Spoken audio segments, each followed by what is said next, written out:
저는 처음에 여러분 도대체 왜 책을 읽나요? 라고 했을 때 내가 모르는 세계가 너무 많기 때문이다 라는 답을 떠올렸어요. 그래서 제가 가지고 온 책은 빌어먹을 어른들의 세계라는 책입니다. 브래디 미카코라는 사람이 쓴 책인데요. 브래디 미카코는 펑크 음악에 매료되어서 일본으로 간 일본인입니다. 이 사람은 2008년에 평균 수입, 실업률, 질병률이 영국 전국에서 최악의 1%에 해당하는 브라이튼이라는 도시에서 무직자와 저소득자를 위한 지원센터의 부설기관인 무료 타가소에서 일을 하는 사람이에요. 그곳에서 일을 하면서 보육사 자격증을 취득하고 그 과정에서 생계를 위해서 같은 지역이긴 하지만 민간 어린이집에서 일을 하는 경험도 하고, 그래서 무료 타가소의 경험과 민간 어린이집에서의 경험이 많이 달라서 그 다른 경험에 대해서 글이 또 쓰여지기도 하고, 이 책은 그 기간 동안 미카코가 작성한 블로그 글을 모은 에세이집입니다. 추후에 이 에세이집은 그가 민간 어린이집에서 근무를 하다가 다시 무료 타가소로 돌아와서 일을 하면서 해당 지역의 집권당이 노동당에서 보수당으로 바뀌면서 생긴 복지정책의 변화, 그 변화 속에서 이 무료 타가소에는 또 어떤 파국을 맞이하는지, 그래서 그 파국 속에서 어린이들이 어떤 생활을 하는지에 대한 글을 담고 있는 아이들의 계급투쟁의 전사가 되기도 하는 책이에요. 마카코는 타가소에서 자기의 직업활동이나 그곳에서 만난 어린이들을 이쁘장하게 그리지 않습니다. 이분이 타가소를 떠나면서 아이들을 묘사한 글이 있는데 제가 한번 읽어볼게요. 내 사랑스러운 작은 인종차별주의자 제이크, 전율의 고딕 유아 레오, 폭력배 꼬맹이 리에나, 그리울 거야 라는 한마디로 내 마음을 박살낸 앨리스, 똥오줌을 가리지 못해서 나를 고생시킨 전 피해학대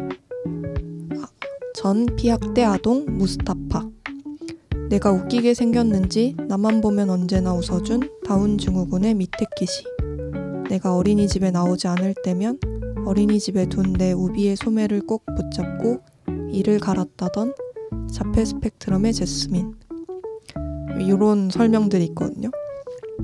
저는 이 중에서 내 사랑스러운 작은 인종차별주의자라는 설명을 가지고 있는 제이크와의 일화를 참 좋아하는데요. 제이크가 진짜로 사랑스럽거든요. 그리고 진짜 작고, 그리고 진짜 인종차별주의자예요. 근데 그 미카코가 그걸 하나도 빠짐없이 설명해줘요. 그걸 하나도 빠짐없이 말하는 미카코의 글을 전 좀 신뢰하는 편이에요. 그리고 그가 보육사로서 하는 활동들도 좀 신뢰하는 편이고, 그래서 그가 경제적인 사정 때문에 잠깐 무료 타가소에서의 일을 그만뒀을 때 이 사람이 이렇게 말을 해요. 이 사람은 이 무료 타가소를 밑바닥 어린이집이라고 표현하거든요. 밑바닥 어린이집에서 보낸 날들은 내게 바로 그 예수의 말을 체험하는 듯한 시간이었다. 나는 밑바닥 어린이집 시리즈를 시작하고 지금까지 블로그에 그 너머에 있는 것이라는 말을 몇 차례인가 썼다.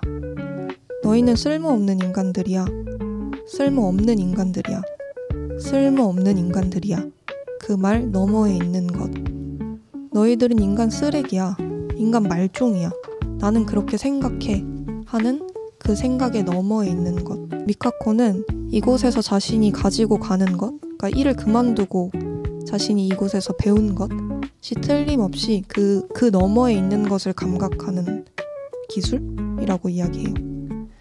그래서 저는 미카코의 책을 좀 좋아하는 편이고 나오면 빠짐없이 사보는데, 저는 제가 책을 읽는 이유가 책을 읽지 않으면 만날 수 없는 세계가 있다고 믿는 것 같아요. 그러니까 아무래도 제가 책을 보지 않았더라면 펑크록을 좋아하는 일본 사람이 영국에 가서 타가소에서 일하는 일을 읽을 수 없지 않았을까요? 이 책이라는 매체가 아니었다면 이런 이야기를 접하기 어려웠을 거라고 생각하거든요. 제가 아무렴 인터넷에 능한 MZ라고 해도 일본인 보육사가 영국에서 일하면서 자기 블로그에 일본어로 남긴 글을 읽어볼 기회가 있었을까? 쉽지 않았을 것 같아요. 그럴 재주가 저한테 특별히 없는 것 같고, 그 책이 여전히 저를 제가 가보기 힘든 곳으로 데려다 주는 역할을 한다고 생각해서 왜 책을 읽냐? 라는 질문과 함께 이 책이 떠올랐습니다. 그래서 제가 준비한 질문은 책을 읽으면서 어디까지 여러분의 세계가 넓어졌는지, 책을 통해 가본 여러분의 가장 먼 곳이 어디였는지입니다. 어디까지 가보셨어요? 천국. 가보셨어요? 저승. 정답 저승. 저승이요? 근데 막 그 책이라는 매체가 이제 뭐 무슨 필요가 있냐라고 말하는 사람들을 가끔 만나기도 하는 것 같은데, 요즘 누가 책을 읽냐는 둥 이런 이야기들이요. 근데 저는 그래, 책이 아니면 접할 수 없는 이야기가 아직 좀 있지 않나? 이런 생각을 하는 것 같아요.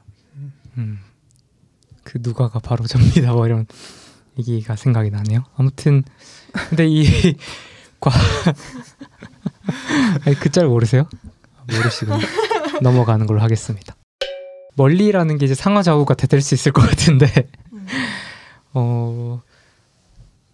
그 중에 뭐 하나를 고르면 과거도 저한테는 흥미로운 것 같아요.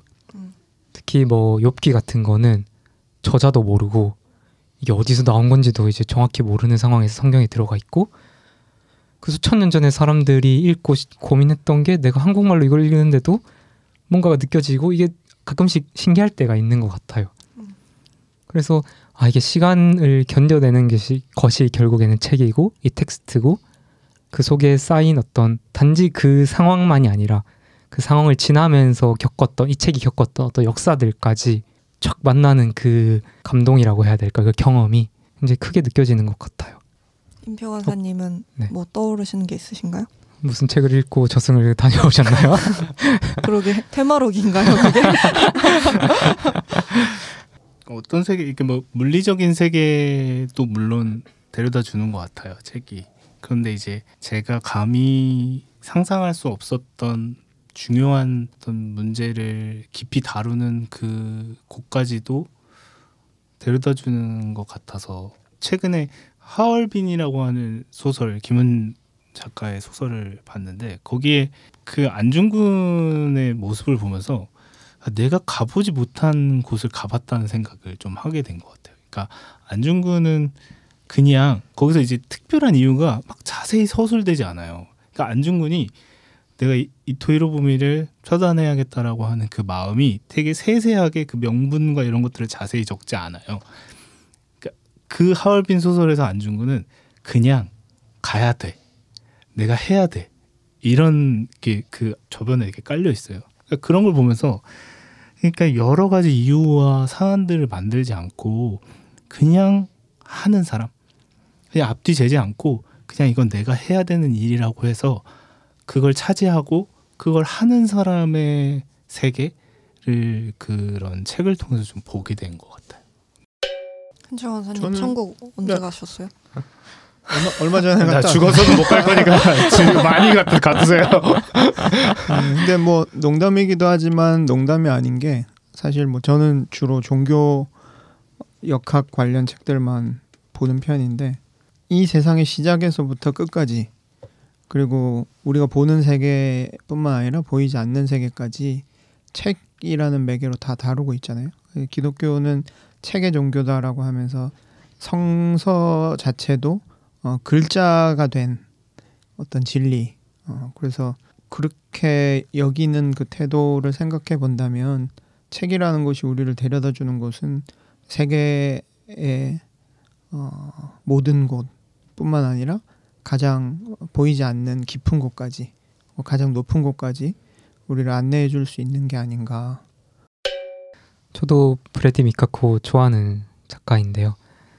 그 왜 이 책을 고르셨을까 보면서 좀 고민을 개인적으로 하면서, 사실 임표 관사님 했던 얘기랑 제가 똑같은 생각을 해서 좀 놀랐던 것 같아요. 그러니까 제가 봤던 거는 이제 나는 그 제목이 뭐죠?